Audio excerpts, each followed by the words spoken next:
Hello everyone, welcome back to my channel and I hope you all are doing well. तो जैसे कि स्त्री book की reading चल रही है और हर वीडियो में हम बात करते हैं एक नए टॉपिक के बारे में। तो आज भी इस वीडियो में एक नए टॉपिक के साथ क्यों मौत चुन रही हैं भारतीय महिलाएं, इस टॉपिक पे हम चर्चा करने वाले हैं। उससे पहले अगर अभी तक आपने मेरे चैनल को सब्सक्राइब नहीं किया है तो सबसे पहले आप लाल बटन पे जाके चैनल को सब्सक्राइब करें और साथ ही बेल आइकन को भी हिट कर दें, जिससे कि हर नई वीडियो आने वाली जो वीडियो होती है उसका नोटिफिकेशन आपके पास तक पहुंच पाए। और एक और चीज, आप वीडियो के प्लीज लास्ट तक बने रहा करिए, क्योंकि जो मेन जो समाधान होता है समस्या का वो हमेशा आचार्य जी अपनी वीडियो के लास्ट में शब्दों में अपनी लाइन्स में क्लियर करते हैं। तो चलिए बढ़ते हैं टॉपिक की तरफ। क्यों मौत चुन रही भारतीय महिलाएं? इसमें पहले प्रश्नकर्ता ने प्रश्न पूछा है कि आचार्य जी, शहर में 3 महिलाओं की आत्महत्या की खबरें सामने आई हैं। उसमें एक बड़ी चौंका देने वाली बात जो है वो ये है इस समय की कि तीनों ही जो महिलाएं हैं आज जिन्होंने सुसाइड अटेम्प्ट किया है वो महिलाएं जो हैं वो मिडिल एज की हैं, यानी कि वो अधेड़ उम्र की महिलाएं हैं। और इसके साथ ही ऑफ कोर्स आपने कहा कि डिप्रेशन में और जॉबलेस होने में कनेक्शन तो होता ही है। आपके पास कोई सार्थक काम नहीं होता।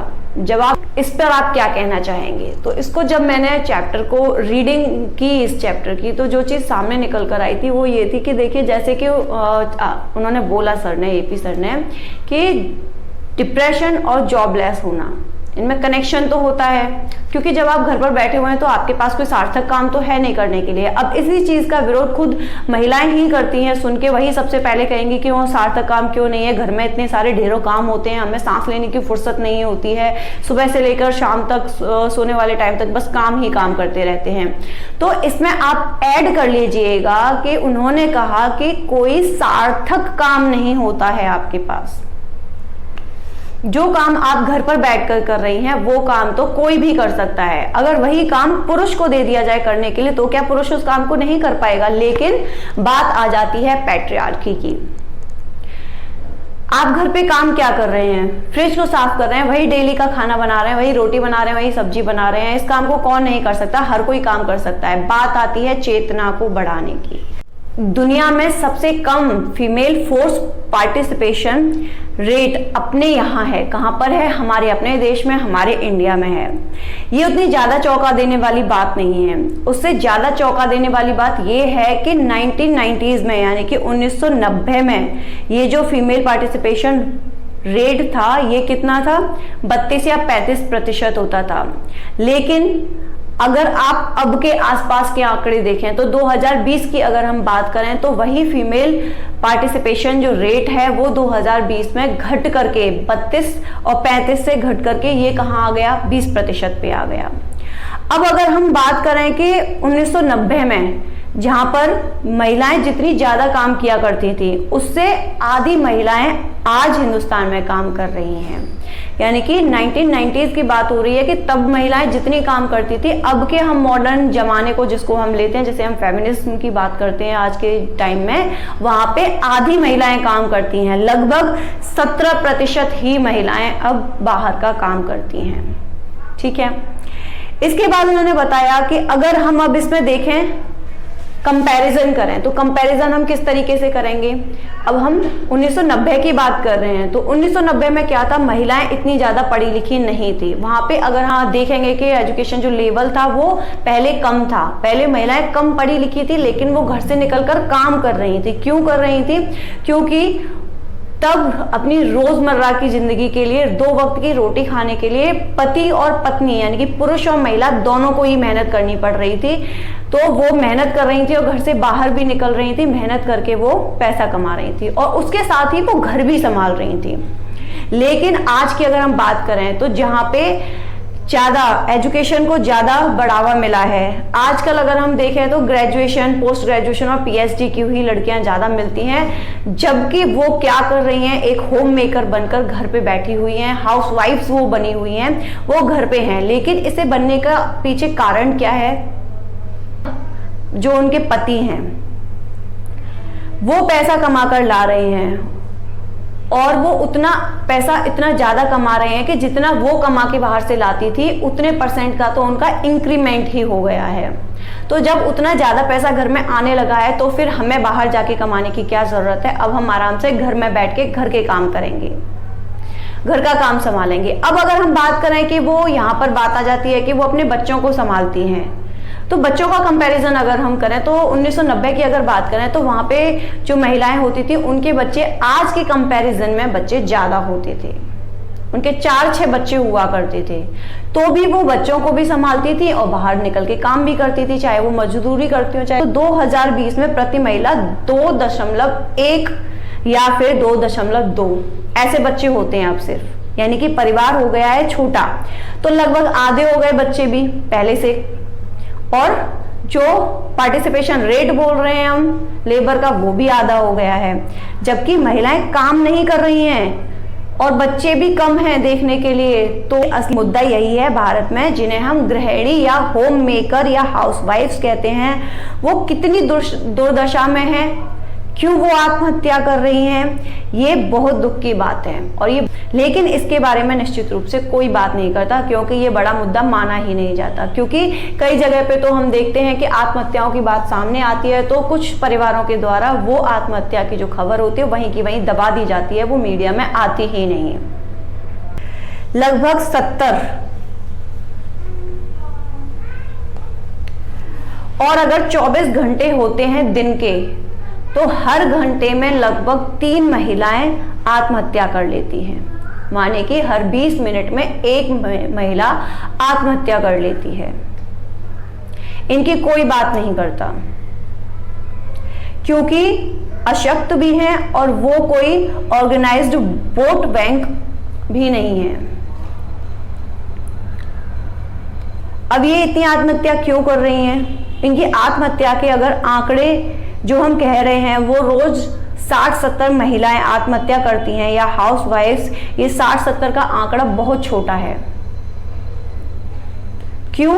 क्योंकि ज्यादातर परिवार इस तरह के मामलों को, जैसे कि मैंने पहले भी कहा, सामने नहीं आने देते हैं, वो मीडिया में नहीं आने देते, उनको वहीं दबा दिया जाता है। कुछ जहर खा के मर जाती हैं, कुछ पंखे से लटक कर मर जाती हैं, कुछ बिल्डिंग से कूद जाते हैं, कुछ ट्रेन के आगे आके खुद आत्महत्या कर लेती हैं। वो मामले जो होते हैं कुछ वो ऐसे ही दबा दिए जाते हैं। तो वो जो आंकड़ा है जो सामने लाया जा रहा है, असली आंकड़ा इससे कहीं ज्यादा बड़ा है। हम बात कर रहे हैं किसकी? हाउसवाइफ्स की बात कर रहे हैं हम।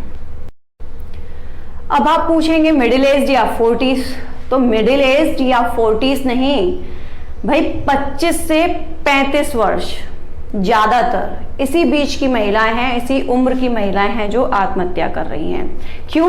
क्योंकि यही उम्र होती है झूठे सपने देखने की और सपनों में खो जाने की।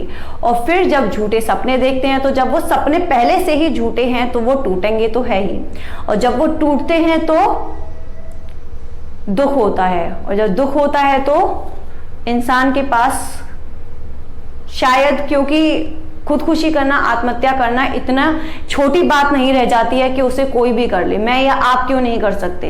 नहीं कर सकते। इंसान बहुत ज्यादा जीवन व्यर्थ हो जाने का दुख होता है भाई उसको। क्यों? क्योंकि वो जो महिला है वो आज की महिला थोड़ी पढ़ी लिखी भी है, और जब इंसान थोड़ा बहुत पढ़ लिख लेता है, यानी कि उसकी शिक्षा का स्तर जब बढ़ा है थोड़ा बहुत, उसने समझा है चीजों को, तो बहुत सारी बातें वो जानने और समझने लगती है। एक व्यक्ति जो दुनिया को जानने या समझने लगता है, उसको घर की चार दीवारी में कुछ दिन ही अच्छा लगता है, फिर उसे वो कैद महसूस होने लगती है।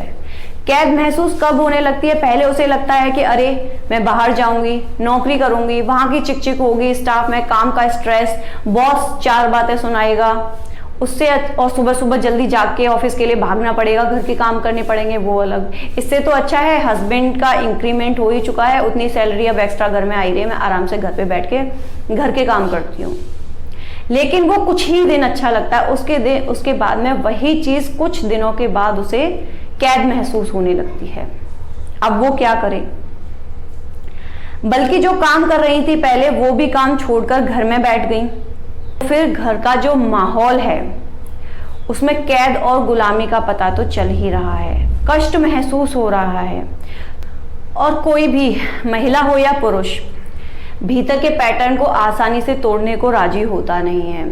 जैसे कि पहले से शुरू से बचपन से देखते आ रहे हैं कि मम्मी है वो हाउसवाइफ है, घर का काम संभाल रही हैं, और पापा को देख रहे हैं कि पापा बाहर जाके बाहर का ऑफिस का काम कर रहे हैं। बाहर से आने के बाद पापा जो है वो घर का काम नहीं करते हैं, और मम्मी से अगर कहा जाए कि आप आज ये काम छोड़ दीजिए, आप बाहर का काम कीजिए, तो मम्मी भी इतनी जल्दी करने को राजी नहीं हो जाती हैं। क्यों? क्योंकि पैट्रियार्की चलती आ रही है, और ये बातें कहीं ना कहीं दिमाग में मानसिक स्थिति हमारी बचपन से बन जाती है। तो हम सोचते हैं कि अब घर संभाल लेते हैं। अब यहां जब ये जो पैट्रियार्की वाला है, इस पैटर्न को आसानी से तोड़ा नहीं जा सकता, तो अहंकार इसी का नाम है। और अध्यात्म में हम इसी चीज से लड़ते हैं। तुम्हारे भीतर जो ढर्रे बने हुए हैं ना, उन्हीं से लड़ने का, उन्हीं से उभरने का नाम है अध्यात्म। मैंने देखा है ना कि फलानी महिला है, वो आराम से घर में रहती है, उसको बाहर की चुनौतियों का सामना नहीं करना पड़ता, सड़कों की धूल नहीं उसको फांकनी पड़ती है, ऑफिस की राजनीति और प्रपंचों का भी उसे सामना नहीं करना पड़ता, आराम से घर में रहती है, घर का काम करती है, घर पे जो जिम्मेदारी है उनको उठा रही है, और उसको नाम दिया जा रहा है घर की रानी का, कि वो आराम से घर में रानी बनकर बैठी हुई है। जबकि घर में काम क्या कर रही है? वही सब कुछ जो हमने शुरुआत में बात की, कि वो काम जो कि नॉर्मल है, कोई भी कर सकता है, उस काम को करना कोई इतनी बड़ी बात नहीं है। और उस काम को रोज रोज जब वही काम कर रही है, तो उससे उसकी चेतना नहीं बढ़ रही है, उसको अपने व्यवहार में या अपने स्तर पे ऊंचा उठने के लिए कोई नया काम नहीं मिल रहा है करने को। तो ये जो भाव है, इसमें उसको फायदा दिखाई देता है फिर के घर पे ही रहते हैं, और घर पे रहकर आराम से मजे लेती हूँ, पैसा घर में आ ही रहा है, तो फिर क्यों बाहर जाके चिक चिक करना, बिना बात की टेंशन लेना। लेकिन जब तक आप इन मामलों से बाहर नहीं निकलेंगे, अपनी सोच से नहीं उभरेंगे, तो दुनिया में जो औसतन female labour force participation ratio है, जो 40% के आसपास है, भारत में उसके आधे से भी कम है, यानी कि 20% से भी कम है। तो अगर हम बात करें कि इतना कम है, दुनिया में कोई ऐसा देश नहीं है जहां 35 या 40% से ये रेशियो कम हो, लेकिन भारत में कितना है? केवल 17%। और जितने विकसित देश हैं ना, जिनकी हम बात करते हैं कि बहुत विकसित देश हैं, जहां महिलाएं ज्यादातर सशक्त हैं, जहां पर माहौल भी सबसे ज्यादा शांतिपूर्ण है, समाज में सुव्यवस्था है, वहां पर ये पार्टिसिपेशन रेशियो उतना ही ज्यादा है। जैसे कि बात करें अगर जापान की, स्वीडन की या स्विट्जरलैंड की।